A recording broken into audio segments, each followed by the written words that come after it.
I love Mohammed. ప్రస్తుతం ఈ నినాదం పెద్ద వివాదాన్ని సృష్టించింది ఉత్తరప్రదేశ్లో.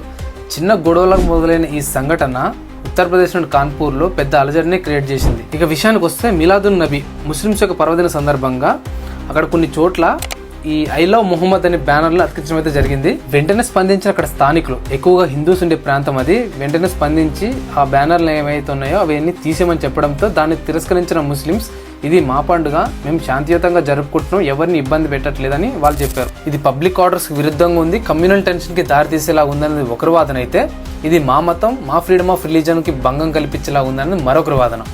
ఇలా ఒకరికొకరు వాదోపవాదానికి దిగడంతో వెంటనే రంగంలోకి దిగిన పోలీసులు అక్కడున్న బ్యానర్లు మొత్తం తీసేయడం జరిగింది. ఇలా ఈ గొడవ ఇక్కడితో ఆగకుండా అదే రాష్ట్రంలో ఉన్న బరేలీ ప్రాంతం వరకు అయితే చేరుకుంది. అక్కడున్న ముస్లిం మత పెద్దలు ఇదే విషయంపై పెద్ద ర్యాలీలు, ప్రొటెస్టులు అయితే జరిపారు.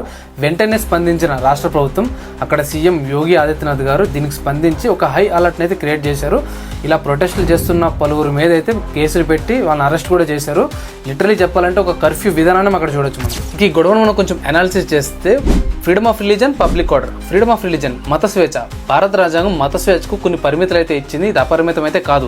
ఎందుకంటే మనం ఫ్రీడమ్ ఆఫ్ రిలీజన్ పబ్లిక్ ఆర్డర్ని కానీ పబ్లిక్ని కానీ డిస్టర్బ్ చేసే విధంగా ఉండకూడదే. మతం అనేది మన ఇంటి వరకు చాలా గొప్పది. వన్స్ నువ్వు బయటికి వెళ్ళాక ఈ సమాజంలో మతం కంటే చాలా గొప్పది మానవత్వం. అది ఎవరు కోల్పోవద్దు. Thank you.